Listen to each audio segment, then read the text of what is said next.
America தன்னுடைய கடற்படையில இருந்து சில வீரர்களை, அதுவும் 2500 வீரர்களை தரைப்படையில களமிறக்கிறதுக்கு திட்டம் போட்டிருக்காங்க. அதற்காக அவங்க எடுத்து அனுப்பிச்சிருக்கக்கூடிய ஒரு வீடியோ இப்போ உலகம் முழுவதும் வைரலா சுத்திக்கிட்டு இருக்கு. அதைத்தான் இப்போ நம்ம பார்க்க போறோம். இன்னொரு புறம் லெபனானுக்குள்ள இஸ்ரேல் வான்வெளியில இருந்து சில காகிதங்களை அப்படியே லெபனான் மக்களுக்கு போடுறாங்க. அதுக்குள்ள என்ன எழுதியிருக்கு, அதுல எழுதப்பட்டு இருக்கக்கூடிய வாசகங்கள் உண்மையிலேயே இஸ்ரேல் திறமையானவங்களா இல்லை கேவலமானவங்களா அப்படிங்கிறத இந்த உலகத்துக்கு வெட்ட வெளிச்சமா காமிக்க போகுது. முஸ்தபா கமினி இந்த நபரை காட்டி கொடுத்தீங்க அப்படின்னா உங்களுக்கு 92,000 கோடி ரூபாய்க்கு மேல பரிசாக கொடுக்கப்படும். இது வடிவேலு வழங்கும் இனாம் பரிசு அப்படின்னு ஒரு அனௌன்ஸ்மெண்ட்டை கொடுத்துருக்காங்க அமெரிக்கா. அப்போ அமெரிக்காவுக்கு முஸ்தபா கமினி இருக்கக்கூடிய இடம் இன்னும் கிளியர் கட்டா தெரியல அப்படிங்கிறது அர்த்தமாகுது. அது மட்டும் இல்லை, அடுத்ததாக தலைவர்கள் இருக்கிறாங்க அப்படிங்கிறதே தெரியாம இங்க தத்துவத்தின் மீது நடத்தக்கூடிய போரை தாண்டி தலைவர்களைத்தான் நாங்கள் அட்டாக் பண்ண போறோம் அப்படின்னு அமெரிக்கா நினைக்கிறது, அதுவே அமெரிக்காவுக்கான மிகப்பெரிய தோல்விதான். தோல்விகளின் வரிசையை வரிசையாக அடுக்குகிறேன், கேட்டு தெரிந்து கொள்ளுங்கள். இது ஈரானுடைய வெற்றி பயணத்தில் எபிசோட் 45. வாங்க பார்க்கலாம் உறவுகளே. இது பிரசாத் சிக்னேச்சர். உங்களுடைய தொழில் சம்பந்தமான விளம்பரங்களை நமது சேனலில் ஒளிபரப்ப உங்களுக்கான அருமையான வாய்ப்பு. நமக்குன்னு ஒரு வீடு, அது எல்லாரோட வாழ்நாள் கனவு. ஒரு முறை தான் முடிவெடுக்க போறீங்க, அதை சரியாயிடுங்க. கிரியேட்டர் கன்ஸ்ட்ரக்ஷன்ஸ் உங்களோட கனவு இல்லத்தை சூப்பர்வா டிசைன் பண்ணி அழகா கட்டித்தராங்க. இன்டீரியர் டிசைன்லையும் இவங்க தான் டாப். North west interiors. தொடர்புக்கு 7299079991. கொஞ்சம் நீங்கள் பார்த்துக்கிட்டு இருக்கக்கூடிய காட்சியோட நான் சொல்லக்கூடிய விஷயத்தையும் கற்பனை பண்ணி பாருங்க. ஹார்மோஸ் நீரணை அப்படிங்கிறது 21 மைல் அகலம் கொண்டது. 21 மைல் அகலம் கொண்டது. அப்படிப்பட்ட இடத்துக்குள்ள இப்போ அமெரிக்காவினுடைய கடற்படை உள்ள இறங்க போறாங்க அப்படிங்கிற தகவல். அப்படின்னா முழுக்க முழுக்க ஸ்டேட் ஆஃப் ஹார்மஸை கைப்பற்றுவதற்கு கடற்படையினரை வச்சு திட்டம் போடுறாங்க. இந்த திட்டம் நிறைவேறிடுச்சு அப்படின்னா அடுத்ததாக அவங்க ஸ்டேட் ஆஃப் ஹார்மஸில் இருந்து அடுத்த தரைப்படையை உள்ளே இறக்குவாங்க. இதற்காக அவங்க மேற்கொண்டிருக்கக்கூடிய பயிற்சி தொடர்பான வீடியோக்கள் இப்போ ரிலீஸ் பண்ணியிருக்காங்க. ரொம்ப சிம்பிளான விஷயம்தான். 2003ஆம் ஆண்டில் ஈராக்குக்குள்ள நுழையும் போது அவங்க இதே மாதிரி கடற்படையை உள்ளே இறக்கி அதற்கு அப்புறம்தான் தரைப்படையை அந்த கடற்படையினரை அப்படியே தரைப்படையினராக மாற்றினாங்க 2003. இப்போது மொத்தம் 2500 பணியாளர்கள் இதில் ஈடுபடுத்த திட்டமிட்டிருக்காங்களாம். ரொம்ப எக்ஸ்பர்ட்டான அமெரிக்கர்களை உள்ளே இறக்க போகிறாங்க யூஎஸ் மிலிட்ரி. இதுதான் இப்போ கிடச்சிருக்கக்கூடிய ரிப்போர்ட்டு. இது தொடர்பாக ஹெக்ஷேத் எடுத்திருக்கக்கூடிய பேட்டி, அது தொடர்பான விவரங்கள் ரிலீஸ் ஆகிருக்கு. அமெரிக்காவினுடைய போர்த்துறை செயலாளர் அவர் சொல்லியிருக்கக்கூடிய விஷயம் தான் ரொம்ப ரொம்ப இம்பார்ட்டன்ட். எட்டப்பன் வேலை பார்ப்பதற்கான சிறந்த வாய்ப்பை இப்போ அமெரிக்கா உருவாக்கி கொடுத்துருக்காங்க. காட்டி கொடுக்கணும் அப்படிங்கிற ஒரு விஷயத்தை நீங்கள் நம்புனீங்க அப்படின்னா முஸ்தபா கமினி பற்றிய விவரங்களை நீங்கள் பகிரலாம். அதுவும் டோர் அடிப்படையிலான ஒரு உதவி குறிப்பு ப்ளஸ் சிக்னல் வழியாக எங்களை தொடர்பு கொள்ளலாம்னு சொல்லிட்டு சில ஸ்பெசிஃபிக்கான சிக்னலையும் அமெரிக்கா வெளியிட்டிருக்காங்க. அதெல்லாம் ட்ரேஸ் பண்ணுறது சில முக்கியமான ஹேக்கர்ஸ் மூலிமா நீங்கள் ட்ரை பண்ணிங்கன்னா முடியும் அப்படின்னு சொல்கிறாங்க. இது ஒரு புறம். இப்போது முஸ்தபா கமினி இருக்கக்கூடிய இடம் மட்டும் கிடையாது, அமெரிக்கா ஒரு லிஸ்ட் அனுப்பிச்சிருக்காங்க. அதில் உச்ச தலைவருடைய அலுவலகத்தின் துணைத் தலைவர் அலி அஸ்கர் ஹஜாசி அப்படிங்கிற நபர், அதுக்கப்புறம் லாரிஜானி உள்ளிட்ட நபர்கள், இவங்களெல்லாம் லிஸ்ட் அவுட் பண்ணி இவங்கெல்லாம் இருக்கிற இடத்த சொல்லுங்கள் அப்படின்னு சொல்லி ஈரானிய மக்களுக்கே செய்தி அனுப்பிச்சிருக்காங்க. இதான் பியூட்டி. ஸோ ஈரானிய மக்கள் இவங்களெல்லாம் காட்டி கொடுப்பாங்களா அப்படின்னு கேட்டால் சில ஷா பிரிவினரை ஆதரிக்கக்கூடிய குழுக்கள் இருக்காங்க, அவங்களுக்கு இந்த இன்ஃபர்மேஷன் ரொம்ப பிடிக்கும். ரெண்டாவது, இதுக்கு எவ்வளவு பரிசு அப்படின்னு சொல்கிறாங்கன்னா $10 மில்லியன் கொடுக்குறாங்க. அதாவது இன்னைக்கு தேதிக்கு இந்திய மதிப்பில் 92,47,48,000 ரூபாய் கிடைக்குமா இங்கே இந்திய மதிப்பில் மட்டும். அப்போ கொஞ்சம் யோசிச்சு பார்த்துக்கோங்க. $10 மில்லியன் பார்த்தோன்னா எல்லாரும் பல்ல இழிக்க தான் செய்வாங்க, இந்த ஷா வம்சாவளியில் வந்தவங்க. ஸோ அவங்க பார்த்திங்கன்னா இவங்களுடைய அந்த இடம் எங்கே அப்படிங்கிறத சொல்லிக் கொடுப்பதற்கான வாய்ப்புகளையும் இப்போ அமெரிக்கா உருவாக்கி கொடுத்துருக்கு. இஸ்ரேலியர்கள் கொடூரமானவர்கள் தான், ஆனால் அது யூதர்களுக்கு மட்டுமல்ல, ஒட்டுமொத்த உலக நாடுகளுக்குமே அவங்க ஆபத்தானவங்க தான். காரணம் என்னென்னா, யூதர்கள் தொடர்ச்சியாக பங்கருக்குள்ளே இருக்கக்கூடிய பெண்களை பாலியல் ரீதியாக துன்புறுத்தி வருகிறார்கள் என்பது தொடர்பான வீடியோக்களை ஆதாரங்களை நம்ம கொடுத்தோம். இப்போ அடுத்த கட்டமாக அவங்க என்ன பண்ணுறாங்கன்னா, சொந்த நாட்டு மக்களே அச்சுறுத்தலுக்கு உள்ளாக்குனவங்க மற்ற நாட்டுக்காரங்களை விட்டுருவாங்களா?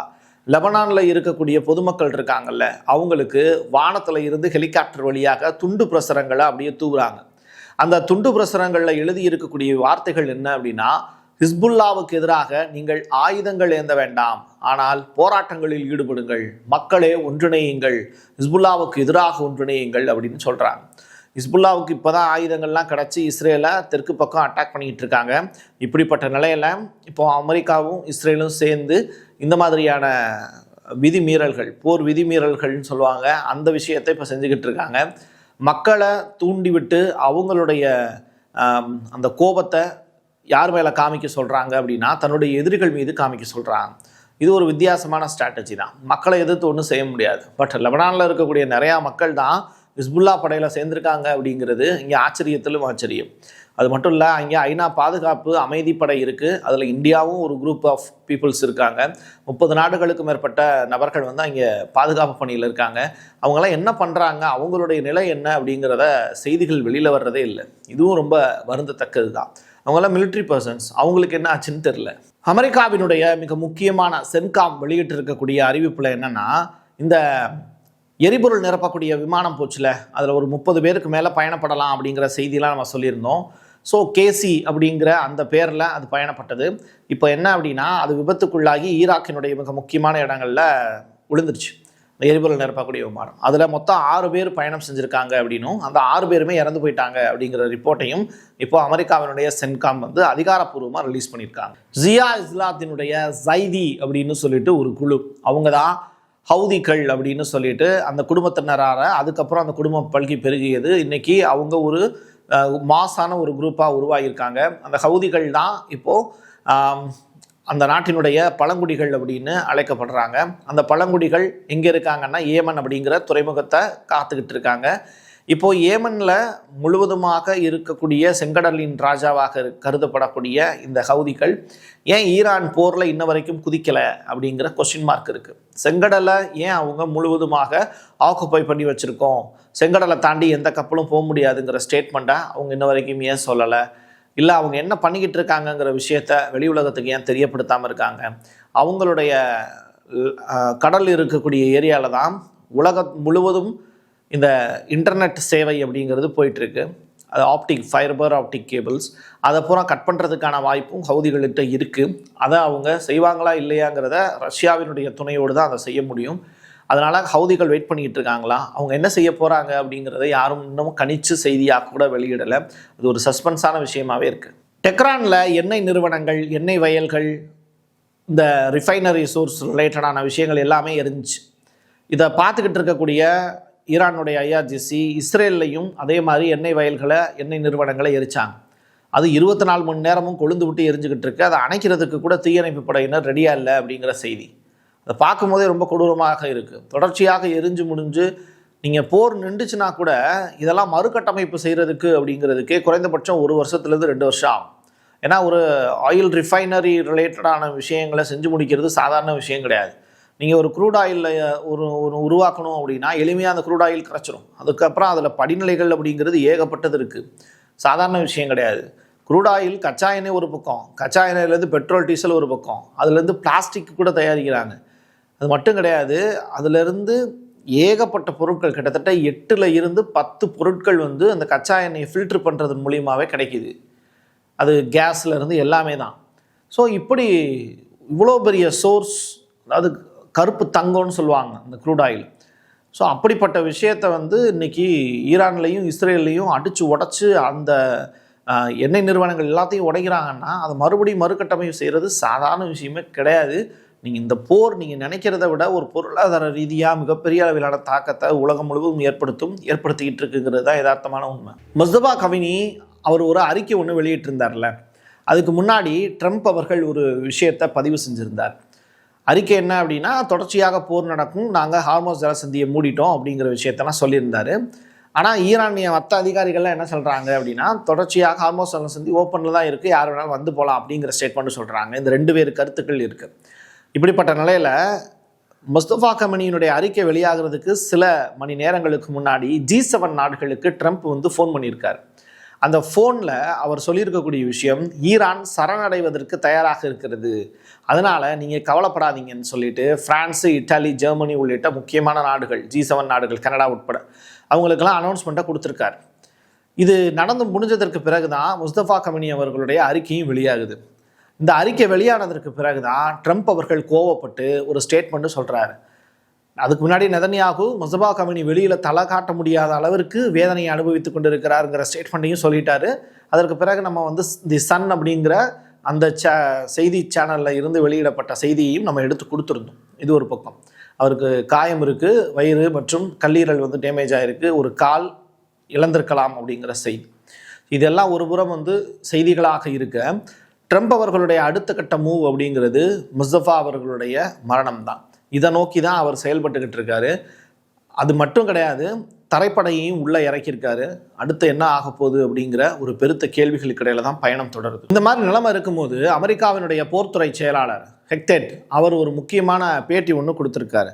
அந்த ஹெக்டெட் சொல்லியிருக்கக்கூடிய விஷயத்தில், நாங்கள் மிக முக்கியமான வெறிபொருட்கள் எல்லாத்தையும் இன்னும் பயன்படுத்தவே இல்லை. கிட்டத்தட்ட 99% ஆயுதங்கள் எங்கள் கிட்ட கையிருப்பில் தான் இருக்குது. 1% மட்டும்தான் நாங்கள் இது வரைக்கும் பயன்படுத்தியிருக்கோம். அது மட்டும் இல்லை, இது வந்து ஸ்டாண்ட் ஆஃப் முனிஷன் அப்படின்னு சொல்கிறாரு. மீதமுள்ளவை நேரடி தாக்குதலில் வெடிபொருட்கள், ஓவர் த டாப், அதை பயன்படுத்தியிருக்காங்க. ஸோ கையிருப்பு அப்படிங்கிறது 99% இருக்குது. ஸோ ஈரான் வந்து ரொம்ப காலம் போரிடும் அப்படின்னு சொல்லப்பட்டாலும் கூட அவங்கள முடிப்பதற்கான எல்லா விதமான ஆயுதங்களும் எங்ககிட்ட இருக்குது அப்படின்னு சொல்லியிருக்காரு. இது ஒரு வித்தியாசமான ஒரு அணுகுமுறை தான். பார்ப்போம் அடுத்தடுத்து என்ன நடக்குது அப்படிங்கிறத. என் கையெழுத்து, என் மக்களுக்கான உறவுகளை மீண்டும் ஒரு பதிவில் சந்திக்கலாம். நன்றி, வணக்கம். Prasad signature media broadcasting private limited. நீங்க நியூஸ் ரீடரா மாறணுமா, கண்டென்ட் கிரியேட்டரா உருவாகணுமா, சேட்டலைட் சேனல்ல ரிப்போர்ட்டரா வேலை பார்க்கணுமா, டாக்குமெண்ட்ரி மேக்கிங்ல இருந்து ஜேர்னலிசம் பற்றிய முழுமையான பயிற்சி பெற உங்களுக்கான அருமையான வாய்ப்பு. எங்களை தேடி வாங்க. ஆன்லைன் மற்றும் நேரடி பயிற்சி வகுப்புகளும் சர்டிபிகேட் கோர்ஸாவே கத்துத்தரும். மீடியா துறையில் 10 ஆண்டுகளுக்கு மேல அனுபவம் உள்ளவர்கள் பயிற்சி கொடுப்பார்கள். வாய்ஸ் ஓவர் தொடங்கி வாய்ஸ்லெஸ் பீப்புளுக்காக உங்களை சிறந்த ஜேர்னலிஸ்டா உருவாக்க வேண்டியது எங்களோட பொறுப்பு. ஸ்கூல்ஸ் அண்ட் காலேஜஸ்ல ஜூனியர் ஜேர்னலிஸ்ட்ங்கிற பேர்ல ஒர்க் ஷாப்பும் கண்டக்ட் பண்ணி கொடுக்கிறோம். மோட்டிவேஷனல் ஸ்பீக்கரா கடந்த 15 ஆண்டுகளா கல்வி நிறுவனங்களுக்கு நிகழ்ச்சிகளும் நடத்தி தரோம். தொடர்புக்கு 9944790333 94493594 prasadsignature@gmail.com. நமக்குன்னு ஒரு வீடு, அது எல்லாரோட வாழ்நாள் கனவு. ஒரு முறை தான் முடிவெடுக்க போறீங்க, அதை சரியாயிடுங்க. கிரியேட்டர் கன்ஸ்ட்ரக்ஷன்ஸ் உங்களோட கனவு இல்லத்தை சூப்பர்வா டிசைன் பண்ணி அழகா கட்டித்தராங்க. இன்டீரியர் டிசைன்லையும் இவங்க தான் டாப். North west interiors. தொடர்புக்கு 7299079991. உங்களுடைய தொழில் சம்பந்தமான விளம்பரங்களை நமது சேனலில் ஒளிபரப்ப உங்களுக்கான அருமையான வாய்ப்பு.